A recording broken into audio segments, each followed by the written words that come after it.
Hi, guys.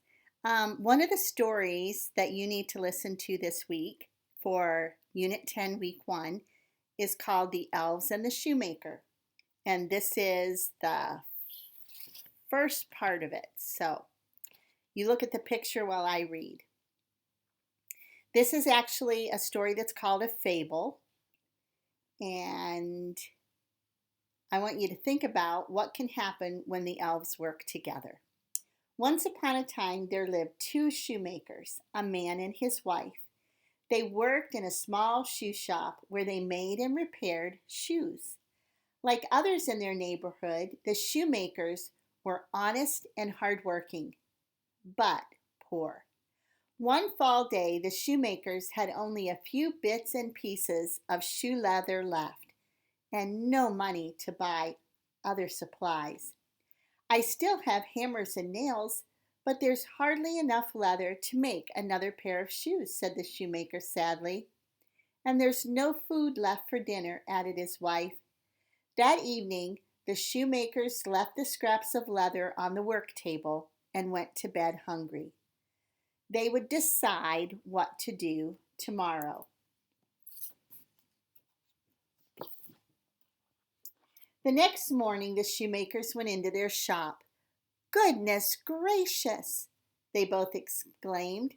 They could not believe their eyes, for next to the needles and thread sat a perfect pair of shoes made from the scraps of leather. What beautiful shoes! Such excellent work, said the shoemaker. Who could have done this job for us? His wife took the shoes outside the shop to marvel at them in the daylight. Just then, one of the king's men walked by. What beautiful shoes! Such excellent work, said the king's man.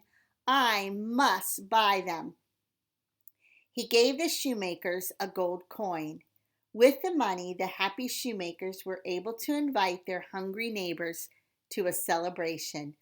Off they went to the market to buy food, and with the money they had left, they bought enough leather for 2 pair of shoes. That night, the neighbors came over for a simple but delicious meal. Later, the shoemakers cut out more leather with large scissors. They left it on the workbench to work on the next day. Then they went to bed.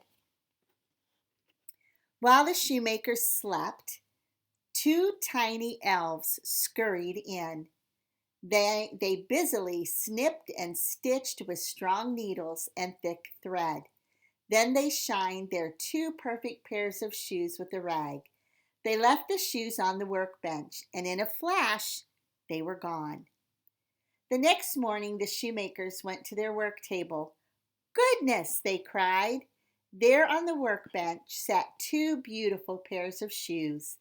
The shoemakers put the shoes in the shop window. Just then, 2 of the queen's ladies in waiting walked by. What beautiful shoes! In our opinion, this is the most excellent work we have ever seen. Such precise stitching, they said. The queen's ladies gave the shoemakers 3 gold coins. The grateful shoemakers took the money and bought even more leather. Who is making such beautiful shoes for us? The shoemaker wondered as he cut up the leather. We must find out who is helping us. Tonight, let us stay up and watch, said his wife. That night, they did not go to sleep. They hid behind the door of their workshop and waited patiently. The shoemakers stayed awake watching the shop. At the stroke of midnight, 2 elves in old worn clothing suddenly appeared. The elves hurried to the workbench, grabbed the pieces of shoe leather, and in no time at all made 4 beautiful pairs of shoes. The shoemakers were amazed.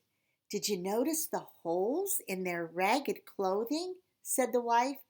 They have done so much for us. Perhaps we can do something for them. The next day, while the husband sold the 4 new pairs of shoes, His wife made new clothes for the elves. That night, instead of more leather, the shoemakers left the clothes and a note on the work table. The note said, "Dear elves, thank you for helping us." They signed it, the shoemakers. At the stroke of midnight, the two raggedy elves appeared. They read the note and joyfully put on their new clothes. They danced and sang and laughed with glee, and then they skipped out the door. The elves never came back, but the grateful shoemakers had enough money to continue making shoes and to live a happy life. Now, there were quite a few new words in this story, and I want to mention them. Who can tell me what the word decide means? Yeah, it's when, I don't want to use the same word decide in it. It's when you go ahead and do something. You have to make a decision. You have to pick what you're going to do. All right. Another word is marvel. Marvel is when you're amazed at something. In the story, the shoemakers they marveled at the work of these little elves. Opinion. An opinion is how you feel about something. We all have opinions about things, and sometimes we don't always agree, but that's okay. You're allowed to have your own opinion about things, how you think and how you feel about things. Then, ragged. And ragged usually means worn out. Clothes that have holes in them, they're faded. Those are considered ragged. All right. Well, I hope you enjoyed that story. Talk about it and talk about how